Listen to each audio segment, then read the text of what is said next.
Welcome to the deep dive. We're zeroing in on something really essential for anyone serious about mastering English in 2025. That's crafting daily routines that actually, work. Let's face it, we're just swimming in information these days, and without some kind of smart structure, learning can easily get, lost. That's so true. And today, we're going to really dissect how you can weave English practice into the fabric of your day. We'll look at mornings, middays, and evenings. Okay. Think of this as your personalized blueprint for making consistent progress, no matter how packed your schedule might feel. And yeah, forget those marathon study sessions that just leave you feeling totally drained. Right, definitely. We're much more about the power of small, consistent efforts. Even tiny pockets of dedicated practice, they can lead to surprisingly big gains over time. Exactly. Consistency over intensity. That's the mantra. Plus, in 2025, we have some incredible tech tools right at our fingertips. We should explore how to use those strategically, too, to kind of boost the routine. Absolutely. We'll definitely get into that.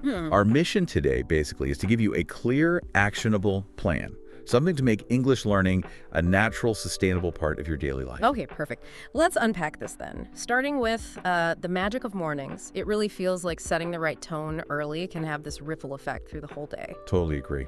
So what are some smart ways to, kick off our English learning as soon as we wake up? Yeah, mornings are prime time. Really.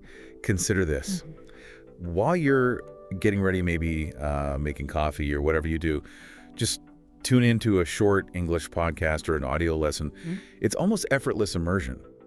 Your brain starts processing the sounds, the rhythms of the language without you even having to actively concentrate super hard. Right. And the beauty of 2025 is the sheer variety available now. Personalized options for every level, every interest, they're everywhere. That's smart multitasking, but with a learning twist. Yeah. I like that. What else can we weave into those early hours? Well, another really powerful morning habit is a quick vocabulary review, say 5 to 10 minutes. Okay. Think of it like a mental jump start. You could use digital flashcards, maybe an app like Anki, Yeah, I've heard of Anki. which, by the way, uses that clever system, spaced repetition, Right? to show you words just when you're about to forget them. It really makes the learning stickier. Yeah. But honestly, even a simple notebook works wonders just for jogging your memory. Okay, so spaced repetition, it's not just random reviewing then, it's got a system behind it. Exactly. Precisely. It's about strategically revisiting information at increasing intervals.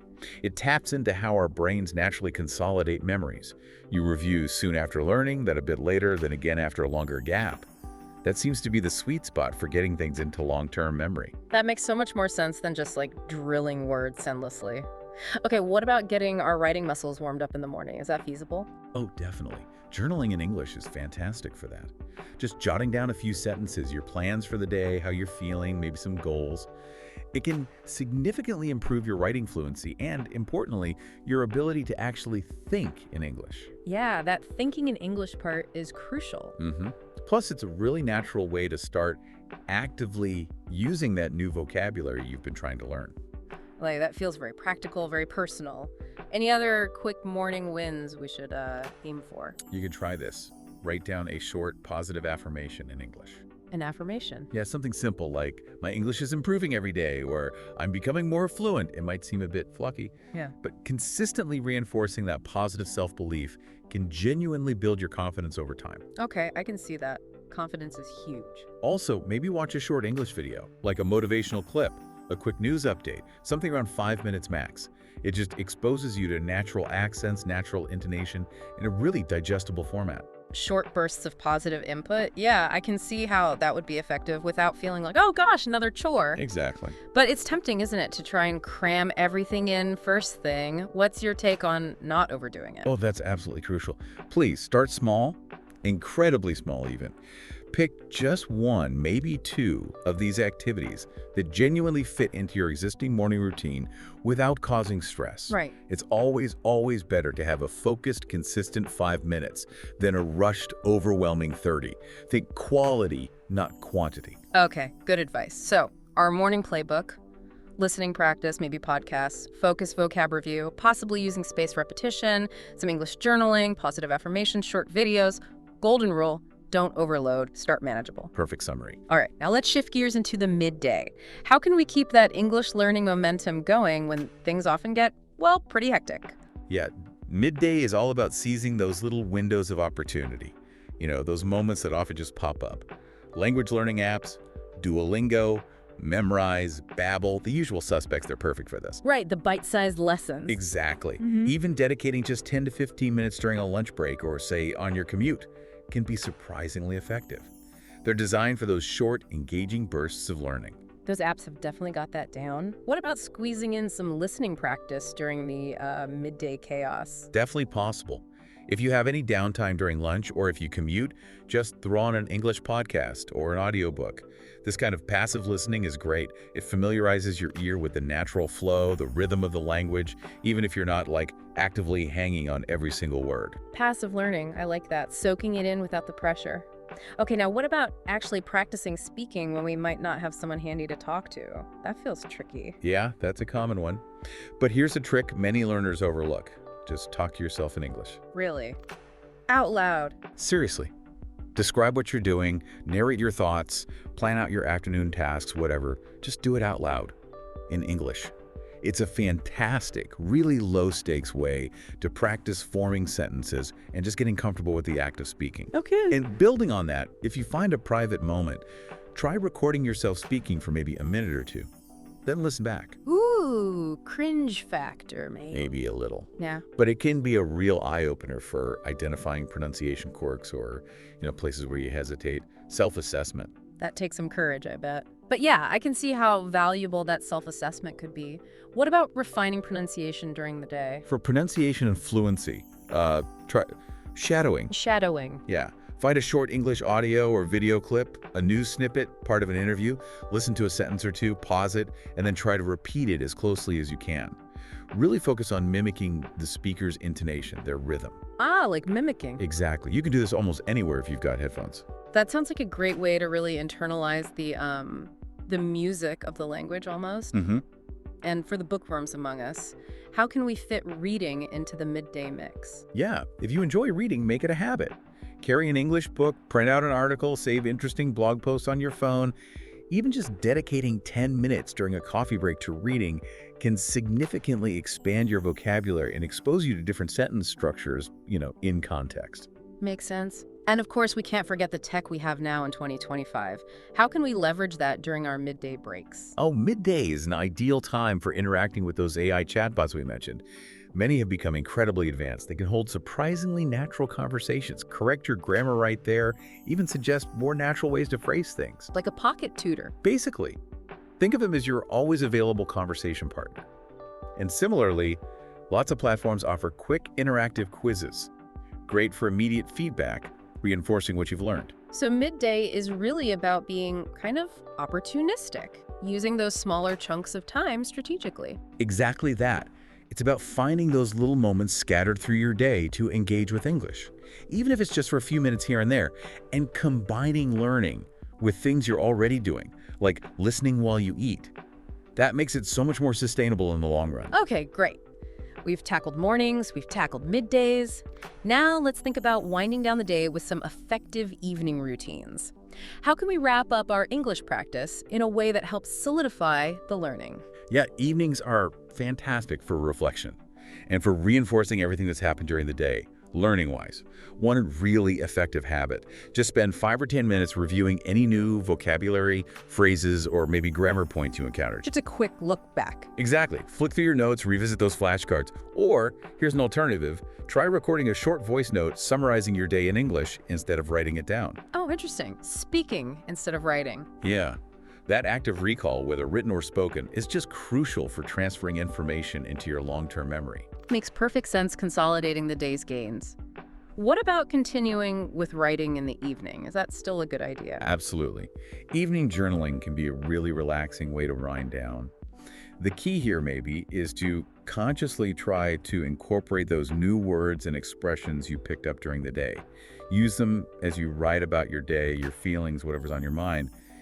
It's a low-pressure way to practice using the language more naturally. And for those of us who love to, curl up with a good book before bed? Oh, it's a wonderful evening routine. Spending maybe 15-20 minutes reading enjoyable English content, a novel you're into, a blog you follow, an interesting online article. It doesn't just boost your reading comprehension and vocab, it's also a great way to relax and kind of transition before sleep, Definitely a better option than doom scrolling. without a doubt. What about incorporating video content in the evening as we're unwinding? TV shows, movies? Absolutely. Watching English TV shows, movies, YouTube videos, maybe with English subtitles on, can significantly improve your listening comprehension.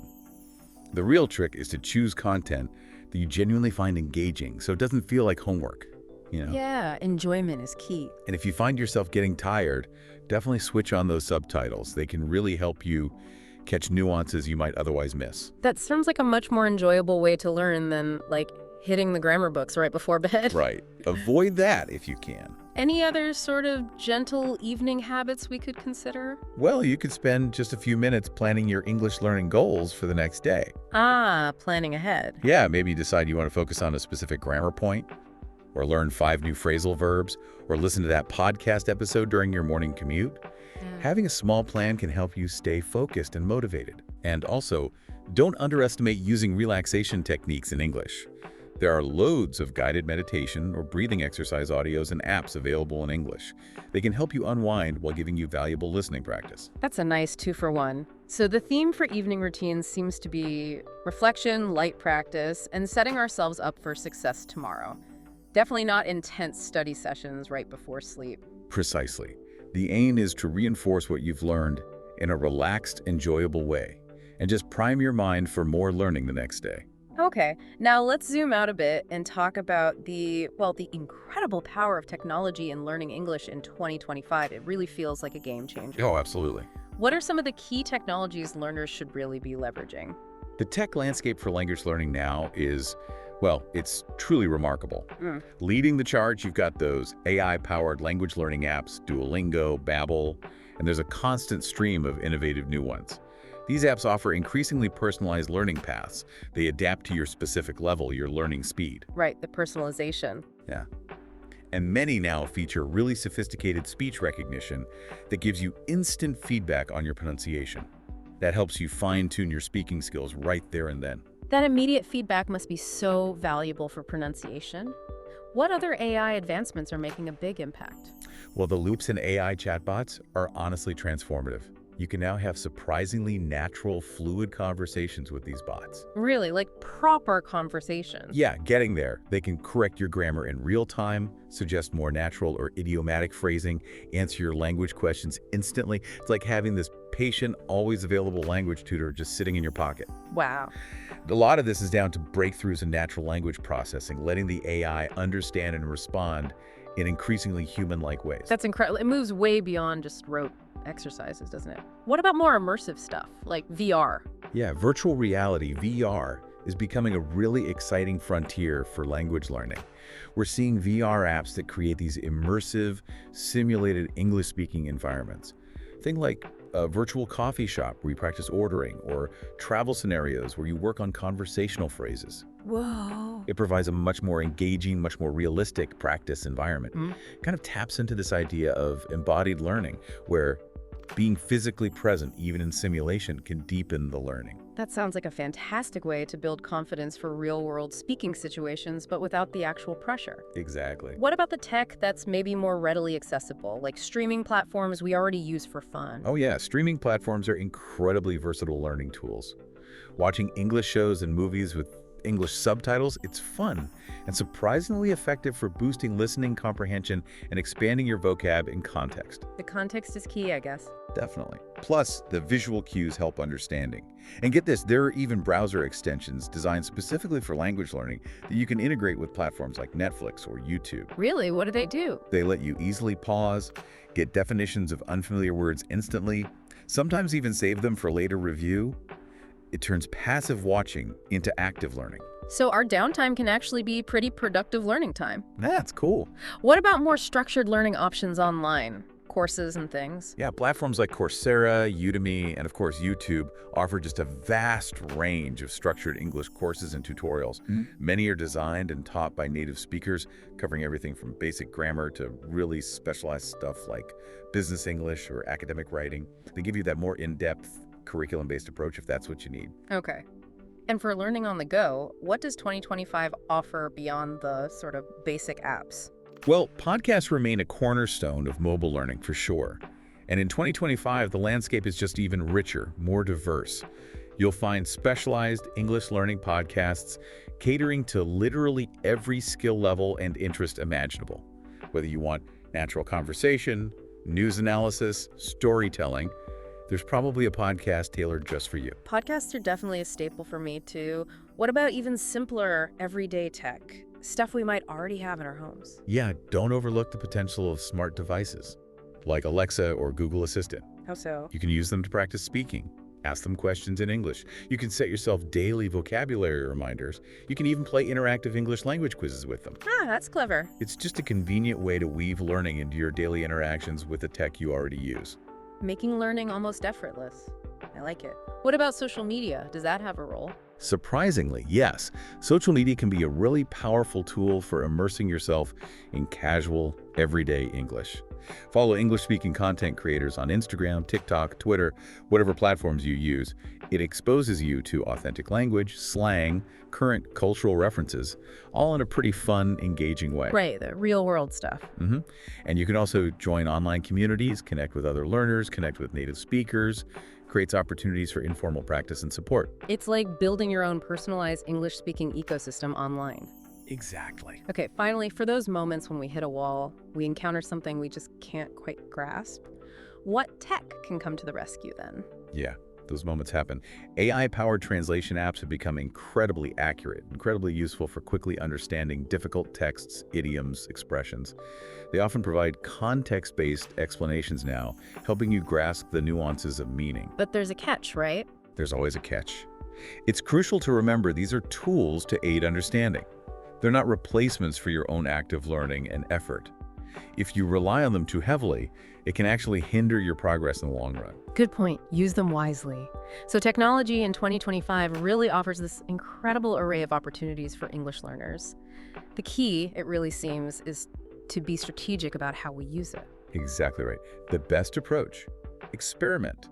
Try different technologies. Find the tools that best suit your individual learning style, your goals, your daily routines. The possibilities are just vast. Okay, now we've covered building these routines, how tech can supercharge them, but let's tackle a challenge that, let's be honest, every language learner faces at some point: staying motivated, staying committed, especially when life gets in the way. The motivation dip. Yeah. What advice can you share for those times when our motivation just starts to fade? That's such a critical question. A really common hurdle is just that feeling of not having enough time. Oh yeah, all the time. To counter this, always remind yourself, even dedicating just 10 to 15 minutes of focused English practice each day is significantly more effective than trying to cram in longer sessions sporadically. Start with 1 or 2 simple activities, things you can realistically stick to. Then, gradually build from there as you feel more comfortable, as you start seeing results. Remember, consistency trumps intensity, always. That's a really encouraging perspective. Small steps forward are still progress. Okay, another big challenge for many: lack of regular speaking partners. How can learners actively practice speaking when they don't have someone readily available? Yeah, that's a big one. While having a regular conversation partner is obviously great, there are loads of ways to actively practice speaking on your own. Shadowing, like we discussed, fantastic for pronunciation, rhythm, Right. recording yourself speaking English, then critically listening back. Incredibly insightful for spotting areas to improve. Even if it makes you cringe a bit. Even then. And of course, the tech we just talked about offers valuable solutions. AI chatbots can give surprisingly engaging conversational practice, and there are tons of language exchange platforms online where you can connect with other learners and native speakers all over the world. So there are definitely ways to get those speaking muscles working, even solo. Okay, what about that frustrating experience of feeling like you're constantly forgetting what you've learned? That drives me crazy sometimes. Oh, completely normal. Forgetting is just part of the learning process. The key to combating it is regular review. Simple as that, but crucial. Use your flashcards. Revisit your notes regularly. Try incorporating, say, weekly self-testing to check your understanding. And as we touched on, that spaced repetition technique is particularly powerful for reinforcing long-term memory. By strategically revisiting stuff at increasing intervals, you're basically telling your brain, hey, this information's important, hold on to it. Spaced repetition again. Definitely sounds like a technique worth incorporating properly. Okay, what about feeling overwhelmed? There are so many resources out there now. Apps, websites, podcasts, courses. It's easy to get lost. Totally understandable. You can definitely feel swamped by the options. My strongest advice here is pick just one or two resources, things that genuinely resonate with your learning style, your interests, and then really focus on mastering them before you start exploring others. It's much more effective to go deep with a few well-chosen tools than to just spread yourself too thin trying everything at once. That's great advice. Focus and depth over breadth, especially at the start. Okay, finally, how can learners stay motivated when they feel like they're not making progress as quickly as they'd hoped?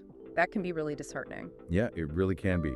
And it's a super common feeling. It's so important here to acknowledge and actually celebrate your small victories. Like, Did you understand a new phrase in a movie without subtitles? Were you able to use a new vocab word correctly in a sentence, even if it was just chatting with an AI bot? Recognize those moments. Appreciate those small wins. They really do add up over time. Also, take some time regularly to just remind yourself of your original reasons for wanting to learn English. Reconnect with your why. the why. Yeah, whether it's for your career, for travel, personal enrichment, whatever it is, reconnecting with those goals can really reignite your motivation when you're feeling discouraged. Celebrating the small wins and remembering the why, those are powerful reminders to keep us going. Exactly. And just remember, language learning, it's a journey, right? Progress isn't always a straight line upwards. There will be plateaus. There will be moments of frustration. Just be patient, be kind to yourself, and try to find some enjoyment in the actual process of discovery. Well, we have certainly taken a deep dive today into crafting effective daily routines for English learning in 2025. Wow. From optimizing our mornings, leveraging the latest tech, staying motivated through those inevitable ups and downs, we've covered a lot of ground. Yes, we have. And I truly hope that you, listening right now, feel empowered and equipped, that you can take these ideas and create routines that will really propel your English learning forward.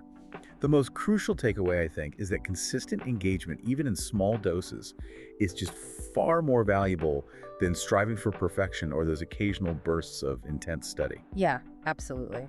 So your mission, should you choose to accept it, is simply to start small.